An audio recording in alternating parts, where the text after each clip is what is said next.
bonjour à toutes, bonjour à tous, c'est Dark Vigilante et bienvenue sur Comics Web TV pour une émission un peu spéciale puisque cette fois ça va être une émission spéciale Walking Dead. Donc, je vais vous expliquer pourquoi je vais faire une émission spéciale Walking Dead. Alors tout simplement parce que le 17 octobre, il y a la saison 3 de The Walking Dead qui sort aux États-Unis. Donc j'ai décidé de faire un petit récapitulatif de la série et des deux autres saisons précédentes. Alors déjà je vais vous refaire le speech. Alors Walking Dead est une série télé d'horreur américaine adaptée par Frank Darabont, réalisateur des films Les Évadés et La Ligne Verte, et Robert Kirkman qui lui est le créateur du comics Walking Dead.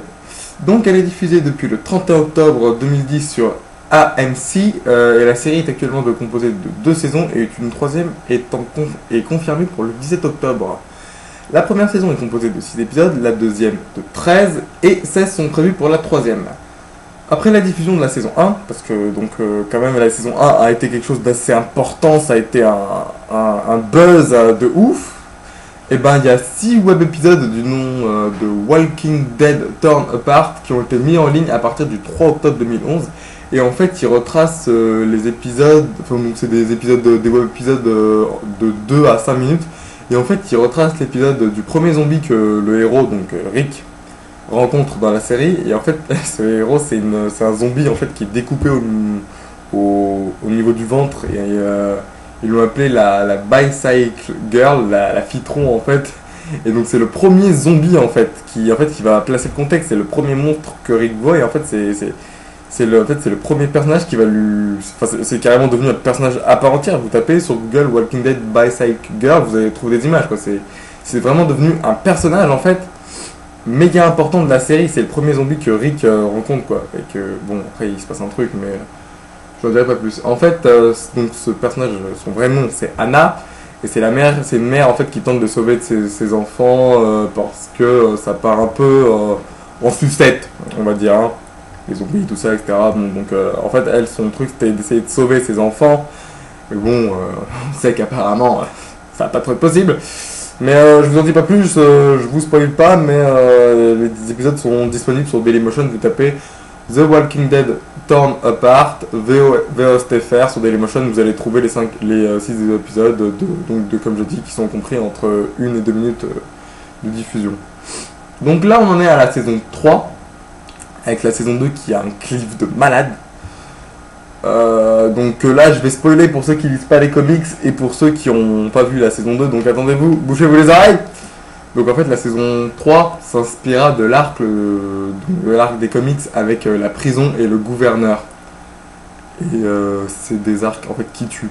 C'est des trucs qui tuent, tout simplement. C'est des trucs genre monstrueux, un arc de ouf dans les comics. Donc rien que pour ça, moi ça me donne envie de le regarder.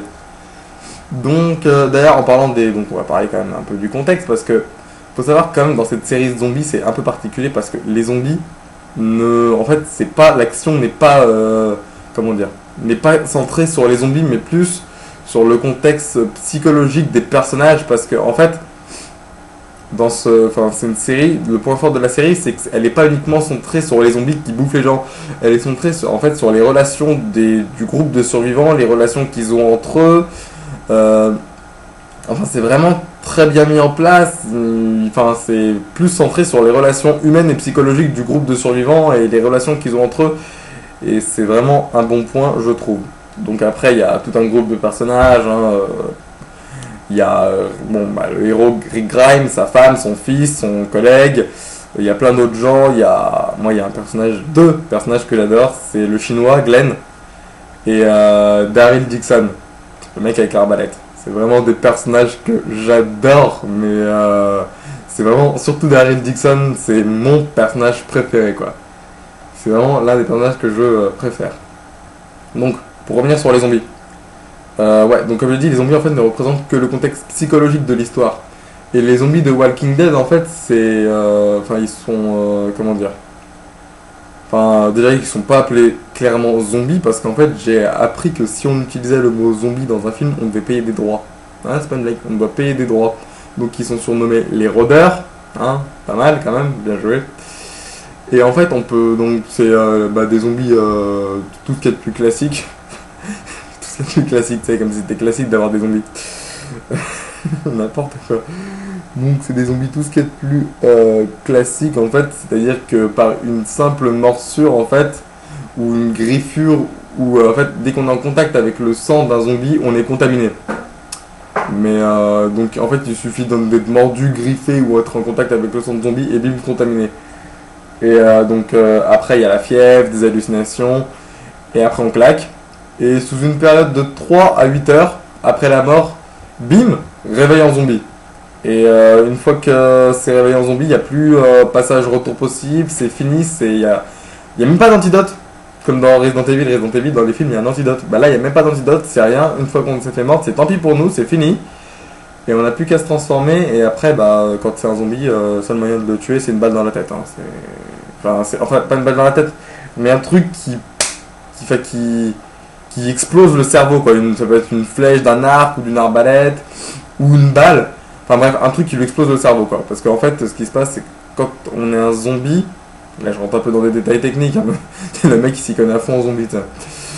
En fait, quand on est un zombie, il n'y a qu'une partie du cerveau qui se réveille, c'est la partie primaire, en fait, du cerveau. En fait, c'est juste les instincts primaires de l'homme qui se réveillent. Et là, en fait, on se transforme en créature qui cherche uniquement à manger, quoi. Donc voilà, pour ce qui est zombies.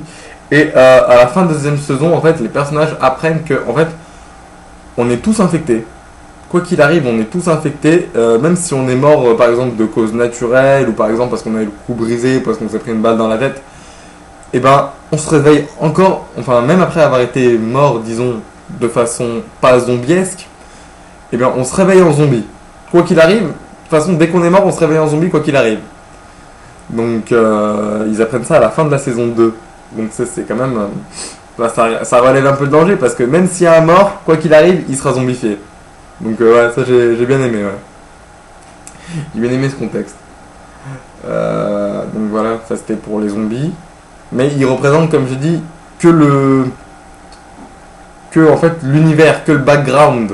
Ils représentent que le contexte de l'histoire. Voilà.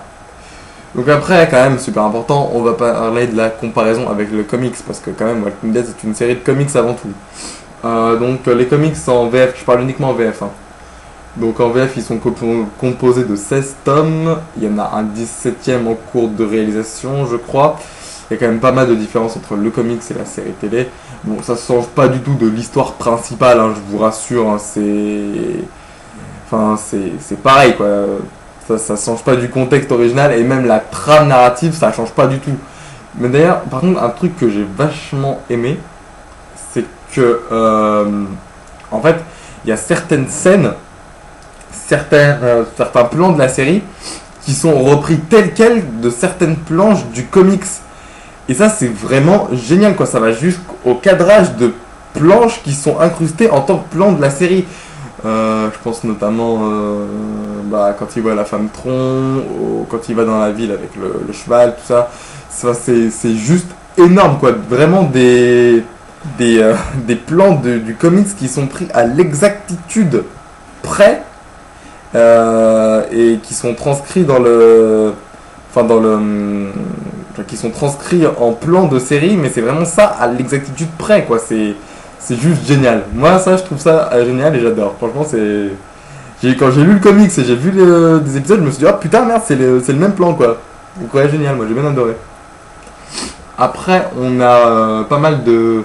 Bon, on a quand même pas mal de libertés qui sont prises par rapport au scénario du comics, mais ça, c'est normal, c'est normal, ils peuvent pas reprendre à la virgule près, d'ailleurs, par contre ça m'a un peu choqué parce que la dernière scène de la saison 2, enfin la dernière scène de la saison 2, non mais une scène du moins de la saison 2, une scène avec Shane, Rick et Carl, elle est à la fin du comics du tome 1, qui est censé reprendre l'intégralité de la saison 1. Enfin ça c'est bizarre, mais j'en dis pas plus, les fans vont me comprendre, mais... J'en dis pas plus. Voilà. Donc après, on va passer quand même sur l'audience de la série, parce que c'est quand même un peu le truc le plus important. Donc, la série a obtenu une audience de 500,3 millions de téléspectateurs lors de la première diffusion, et ça devient la meilleure